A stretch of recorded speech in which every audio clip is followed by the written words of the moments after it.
If you are listening to this podcast, it means you're searching for someone who understands you, someone who gets you.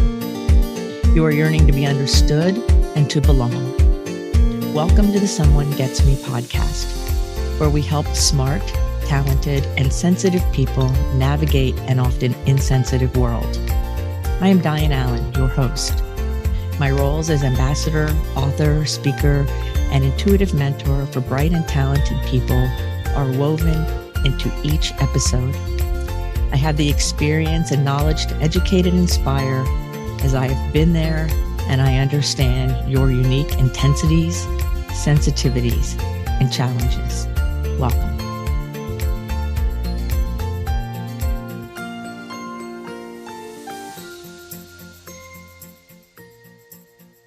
Accountability is not punitive. Greetings, friends. It's Dianne here, and I want to talk today about accountability and the fact that I think that there are so many different situations in our world that accountability is excused away and marginalized somehow or misunderstood. And so I have some thoughts about it and some ways that we can hold our own selves accountable and show a level of accountability. Now, I know that most of you already see yourselves as accountable, and maybe some of you are wishing you were more accountable. And I think it's important that we realize and we live the example, that we are the living example, that being held accountable and being accountable is not punitive. Recently, I was in a professional training for mental health and substance abuse professionals, which I am. And in the training, the presenters, there was an MD and another clinical person.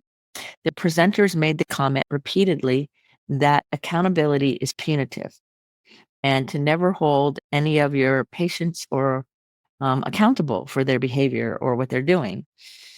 To which I felt a very strong reaction to that because I highly disagree with it, because accountability is not punitive. Maybe sometimes the way it gets delivered in certain situations could be experienced that way. But accountability is simply being responsible, like doing what you say you're going to do and not doing what you say you're not going to do. And understanding that there's a law of natural consequences for our choices and our actions, that if we do something beautiful and wonderful things happen. If we do things that are unsavory, then unsavory things happen, like begets like, those kinds of things. So I do not believe that accountability is punitive. I do believe that there are situations where people say, I'm just holding you accountable, and really they're using that phrase or that word to harm another person or have their ego, step on the situation. So there are times it's misused. The word is misused, just like the word love is misused, just like the word depression is misused. There are all those situations, but its essence of accountability is not punitive. So I was thinking about it, and I've been thinking about these professionals teaching other professionals, and some people much newer in the industry than I, because I have like 4 decades of it. So I know my work, and I'm very good at my work, and their idea is not effective. It's not going to work in their system. I guess they'll have to figure that out. That'll be their accountability. Oh boy. So to be accountable means that we're accepting responsibility, which means we stop making excuses and explaining away things. That if we make a mistake, we own it. If we do something great, we also humbly receive whatever that result is. But we stop the excuses. And, I used to laugh when I was in college because my mother, she was the queen of excuses. I could call her at any time and ask her for an excuse about something. Oh, I don't want to go to this party, or what can I do for this excuse? And she will always know the excuse. And so accountability and the people who are accountable don't make excuses. And there were a lot of places in my mom's world where she was not accountable in the way that maybe she wanted to be. And I think we all have those places. We all have those vulnerabilities where we don't live up to the perfectionistic stand or the highest part of us. I think that's part of human development and growth, that we work on ourselves continuously and we pay attention and we do the very best we can. Because I also believe that when people wake up in the morning, even the people who do despicable things, that on some level, they're trying to do the best they can, that they're doing, that they set out to do good, even when they don't do good. So I try to hold that belief about people. So how do you show accountability? Well, the first thing I thought of is know your role, know your place, right? Um, I've been having an issue with some construction in my home recently, and every time I hold somebody accountable for what they said or did in email, like I know how to get evidence, um, and I know how to make sure that I'm holding people accountable. And I've been getting different people thrown at me, you know, because they're not sure how to be accountable. And the biggest thing is know your role. If your role is a supervisor, then your role is to make sure that you're managing your people properly. If you have a neurodivergent team or you're a neurodivergent supervisor, then there needs to be accommodation and especially safe communication so that the people involved know what's going on. I think the hardest thing in all relationships, whether it's professional or business, or in the case in my home, people working in my home, is lack of communication or inappropriate communication or no communication. Not just lack, but that dead silence allows for fear to escalate in all parties. So I think it's important that we know our roles as somebody receiving services, as somebody delivering services, whether we're part of a business team, and also in families. It's everywhere. Like, what is our role? So first we get that clear, and our role changes, right? From place to place. You might be a supervisor of some sort or manage a team professionally, and at home you might be the youngest child, and so you have a different role in the family, and they're all fine. There's no wrong role. It's pay attention to, is it serving you, and be aware. Like people used to accuse me of um, doing my psychoanalysis on them when I met them as friends, especially when I was in college.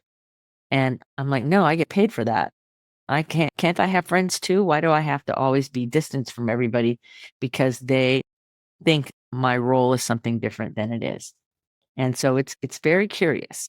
And we all have places to grow in this where we get more and more clarity about who we are and our role here on planet Earth. The second thing I like to talk about is having integrity and being honest. Yeah, I messed up. It's okay to say you messed up. We're human. We're not machines. And so that means we have to set our pride aside a little bit, right? And so pride and can get in our way because our ego starts to make us feel like we're impenetrable or we're invulnerable and everything we do is perfect. And none of that's true because we're all human. And so the big key is to be honest. Yeah, I messed it up. Or yeah, that happened, instead of, well, I don't know what you're talking about. That creates dissension and rift and difficulty. And it's important that we tell the truth, even if the truth is, I messed up. We all have messed up, and it's okay. And keeping our pride aside. And then what we do after we say we messed up is we do what? We make amends. Now, some people would say maybe apologize. Apologize is somehow saying I'm sorry, right? If in fact that's an honest statement, if in fact it was not intentional. Um, and then amends means changing my future behavior. It means owning what I did, taking care of what you said or what you did or what happened, and then saying, and moving forward, this is what I'm going to do. And making amends is, a living amends especially, is changing future behavior based on seeing the error of your ways of what happened first. That's how we hold ourselves accountable. That's how we grow. That's how personal development and professional development work. That's how so much of life is. You know, Wayne Dyer said in one of his movies that um, what's true in the morning of your life may be proven to be untrue in the evening of your life. So the world keeps changing. We're always moving. And so sometimes when we act off old belief or old understandings, we make mistakes we don't mean to make. It's just that we haven't caught up yet. So we make amends by adjusting our behavior, our ideas, our mindset, our actions, our words, and trying to do better. Now, what a lot of people do instead of owning their mistake and making amends, is they try to pretend like they didn't do it or blame somebody else or say, I'm not responsible. And that's where I believe that lack of accountability creates difficulty. I think that sets people up for more and more hardship and difficulty rather than understanding the impact of that person's behavior, you know, and saying, okay, well, the impact of my behavior has been negative. And so what can I do to make amends to that person and also not create that same kind of negativity or that same kind of negative consequence moving forward? So there's so many facets to it. And I watch in my professional world, professionals and who are out helping other people become afraid to hold someone accountable because they're afraid of the consequence of holding someone accountable. And that's a statement about our society now, right? And it's also a statement about the high fear levels because lack of accountability comes from fear. I'm afraid I'm going to get found out. I'm afraid I'm going to get in trouble. I'm afraid I'm going to get fired. I'm afraid that person's going to hurt me, right? Those kinds of things. And so fear keeps the excuses going. It keeps the person from wanting to be accountable. Then we also want to use our time wisely. And the thing I think about this all the time is gifted people and really smart people and visionaries tend to overcommit. We think we can do in an hour or two, it really takes a day, or we say yes to 50 people and there's no way we can do that. That's a fear-based response. Overcommitting comes from fear. You know, when I was young, my dad used to say all the time, say yes to everybody and do what you want to do. That doesn't work. It didn't work for him, and it certainly never worked for me. And once I realized that's what he directly taught me to do, I had to unlearn that, make amends to the people in my world that kind of behavior was happening. And then I had to really look at, okay, now how can I create a world where I'm not overcommitting? And so I've created that system, and now I'm very rarely overcommitted. And if I get overcommitted, it's because other things impacting things. But we have to learn that lesson because sometimes we're taught it in error. So we want to not overcommit, and we want to spend time every day reflecting, paying attention. Do my thoughts, my words, and my actions, do they align? Am I doing what I say I'm going to do? How am I feeling about the engagement I have in the world? How does it land on me? What's my experience? Because in real life, in day-to-day life out here, accountability is about taking ownership of what happens as a result of our choices and our actions. It's about taking ownership of what happens as a result of our choices and of our actions. And our choices can include our words, right? So when we take ownership of that, the result. Now, that doesn't mean that the result is necessarily negative or harmful. And consequences, right? And choices and things like that, those are neutral words, but yet people hear them as positive or negative. So can you own what happens in your world that's a result of your choices and actions? Now, an inaction is an action. Trying not to make a choice is a choice. So can you look at your life and realize that today, as you're listening to me, your life is a direct reflection of every thought, word, and deed that you have done and all the interactions you've had. It's a direct reflection. So if there is a part of your life right now that you're thinking, oh, I need to grow, or I don't like it, or I'm unhappy here, or I'm anxious there, or I'm depressed there, whatever it is, if there's a part that is kind of low on the satisfaction level, then part of your work is to look within and say, okay, what belief system, what way am I living that is continuing something that doesn't serve me? Maybe you believe that you're not good enough when you really are. Maybe you believe that you're not pretty enough or handsome enough when you really are. What if you have a level of self-judgment that is holding you back, that's been there for so many years you don't even know it's talking to you?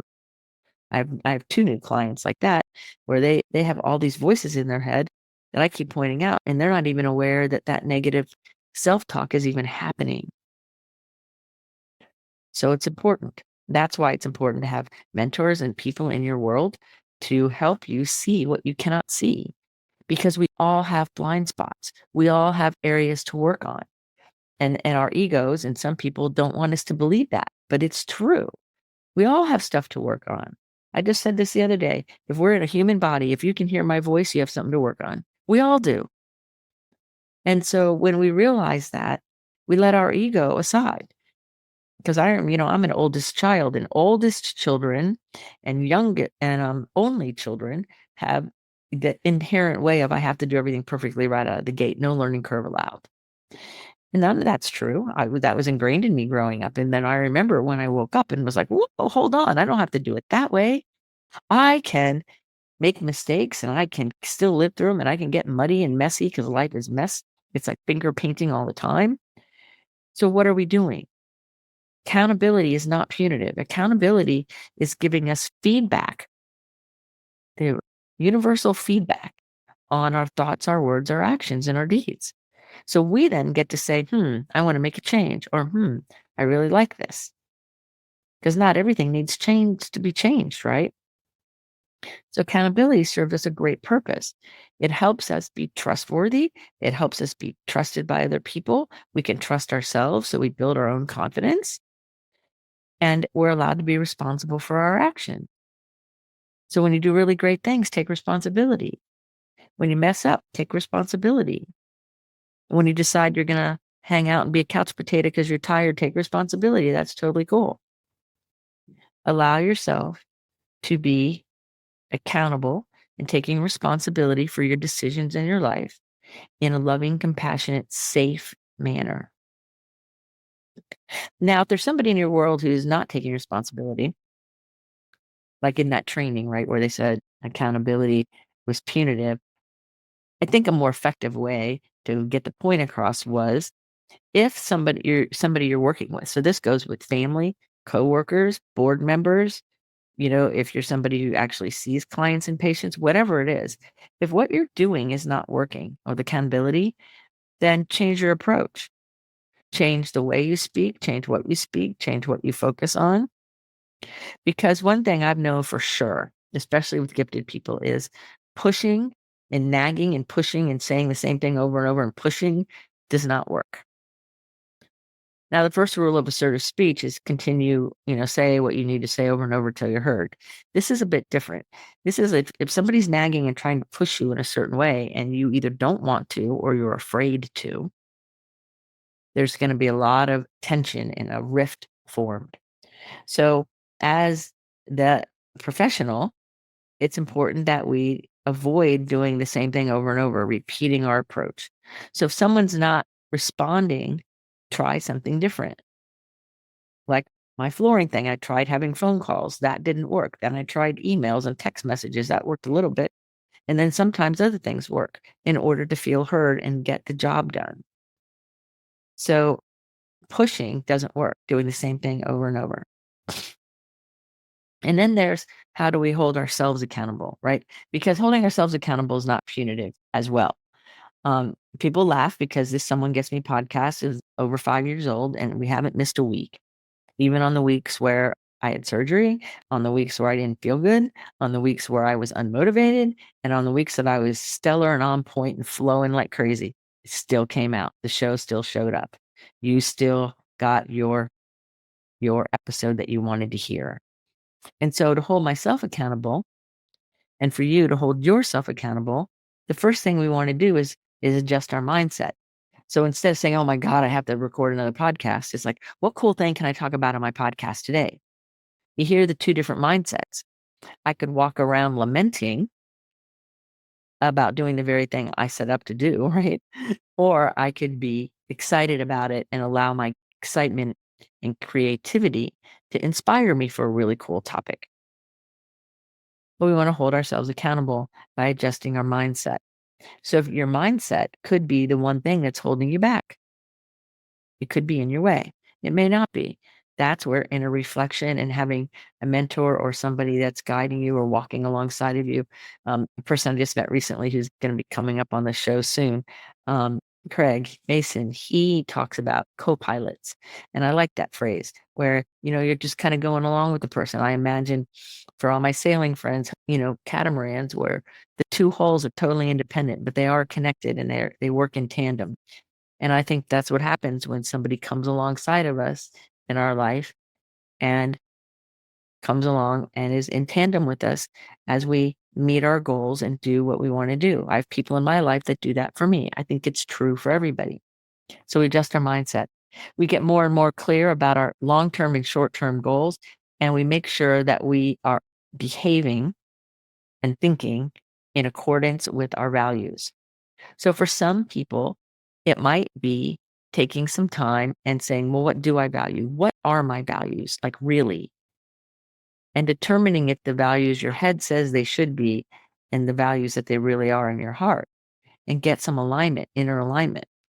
Because sometimes people beat themselves up for not living up to something that's not even their own standard anyway. So get clear on your values. And the last thing I want to say that has to do with accountability, it not being punitive, and it's really about the law of natural consequences, is to always have a timeline. Now the timeline's adjustable and you can change it, but always have a timeline, because without a timeline, then a lot of times what happens is we end up with expanding ourselves where we think we have more and more time. And then pretty soon we run out of time and we haven't been accountable to anything we wanted to be accountable to. So we want to have a timeline, and it's okay to change it. There's nothing wrong with that. What matters is that we have a starting point. We have a structure. We have a system that gets us where we say we want to go. That's why I do the life satisfaction system with my clients, and we work on MEPs and we do things to have a timeline and a system. So all of us are grounded. We are rooted in the foundation from which we build the really cool thing we're working on. So what's your timeline, right? Be clear on that. Because see, accountability in and of itself is not punitive. Being held accountable and holding ourselves accountable is important for our growth, for our happiness, for our success. It's important in our business. It's important in our personal lives. It's important in all of our relationships. And it's most important internally. If I'm not holding myself accountable to the standard of which I say without excuses, then that erodes my confidence and my competence. And you don't want your confidence and your competence eroded because you don't have some kind of grounded structure that allows you to be responsible and accountable and sets you up so that you can live the consequences of your decisions with a smile on your face, right? Because we all have those days. We all have those things that we mess up. It's about knowing that I know how to clean up the mess. In racing sailboats, sometimes as one boat I raced on, every once in a while we would just make a big mess of a mark grounding, but we could clean it up really fast.